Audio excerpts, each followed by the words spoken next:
बिहार के शाहपुर प्रखंड के चंदा कैनवटिया मध्य विद्यालय में बच्चों को पीने के पानी तक की व्यवस्था नहीं है। प्रधानाचार्य अशोक कुमार ने पल्स 24 न्यूज से बातचीत के दौरान बताया कि उन्होंने इस संबंध में कई बार अधिकारियों को अवगत कराया है, लेकिन इसके बावजूद भी स्थिति जस की तस बनी हुई है। उन्होंने बताया कि विद्यालय में पहले से लेकर 8वीं कक्षा तक पढ़ाई होती है, लेकिन हिंदी के लिए बस एक महिला शिक्षक है और वो भी ट्रेनिंग में सासाराम गई हुई है, जिससे बच्चों की पढ़ाई बाधित हो रही है। नमस्कार, आप देख रहे हैं पल्स 24 न्यूज। हमारे साथ हैं अशोक कुमार जी, जो कि चंदा मध्य विद्यालय के प्रिंसिपल है, प्रधानाध्यापक है। हम इनसे जानेंगे कि इस विद्यालय के बारे में इनकी क्या राय है, किस तरीके से यहाँ पे पठन पाठन का कार्य होता है। सर, सबसे पहले इस विद्यालय के बारे में बताइए। देखिए, यह विद्यालय जो है बहुत ही एक सुसंगठित और बढ़िया विद्यालय है। यहाँ पर 1 से 8 तक कक्षाएं चलती है और इस विद्यालय में लगभग 175 बच्चे हैं जी। लगभग 80% बच्चे रोज आते हैं। और यहाँ पर देखिए, विद्यालय में जो है समस्या तो बहुत सारी है। जैसे कि मुख्य रूप से गर्मी का दिन है, अभी यहाँ पर बच्चे जैसे हैं उनको बहुत गर्मी है, हम लोग भी समझ रहे हैं। पंखा की व्यवस्था नहीं है।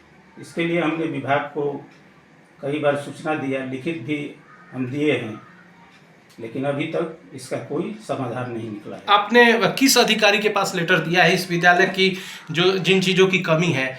उसके बाद मैं आपसे जानना चाहता हूँ कि ये विद्यालय किस ब्लॉक में आता है और थाना क्या है? मतलब ये जिस गांव में आता है उस गांव का थाना कहाँ पे है, कहाँ पे पड़ता है? ये तो जो है ब्लॉक इसका शाहपुर पड़ता है और थाना बिहिया पड़ता है। जी जी। तो बच्चों के लिए जैसे पंखा हो गया, अगर गर्मी के दिनों की अगर हम बात करें, जब फिलहाल इतनी गर्मी पड़ रही है, अगर बच्चों को बहुत ज़्यादा गर्मी लगती होगी या शिक्षकों को जब पढ़ाते टाइम अगर हम बात करें, तो उसके लिए क्या कोई व्यवस्था नहीं है यहाँ पे?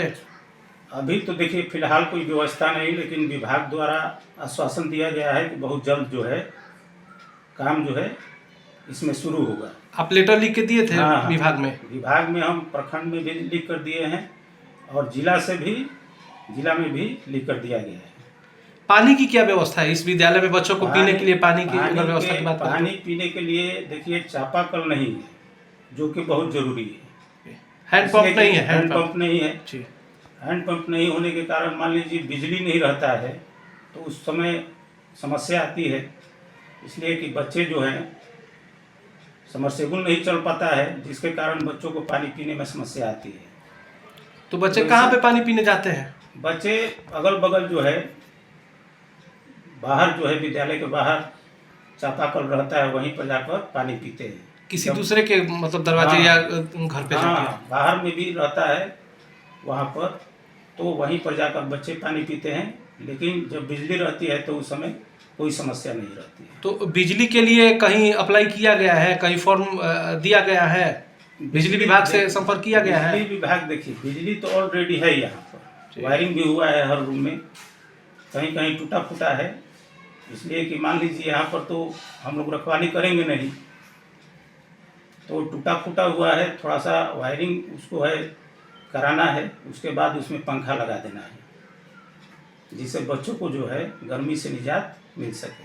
शौचालय की क्या व्यवस्था है यहाँ पे? शौचालय ठीक ठाक है। यहाँ पर शौचालय जो है 3 शौचालय है और बच्चों को जब भी जाना होता है, खासकर लड़कियों के लिए, तो उनके लिए जो है यहाँ पर अलग इधर व्यवस्था है और बच्चों के लिए उधर व्यवस्था है, उस साइड में बच्चों के लिए अलग अलग व्यवस्था है। तो बच्चे जो है शौचालय का उपयोग करते हैं। अगर छात्र और शिक्षकों के अनुपात की हम बात करें, प्रति कितने बच्चों पर कितने शिक्षक होते हैं, जो शिक्षा विभाग का नियम है और जिस आधार पर शिक्षा दी जाती है, इस विद्यालय की क्या स्थिति है? जितने अगर शिक्षकों की ज़रूरत होती है, अगर जितने बच्चे यहाँ पे हैं, क्या उतने शिक्षक अवेलेबल है आपके पास अभी?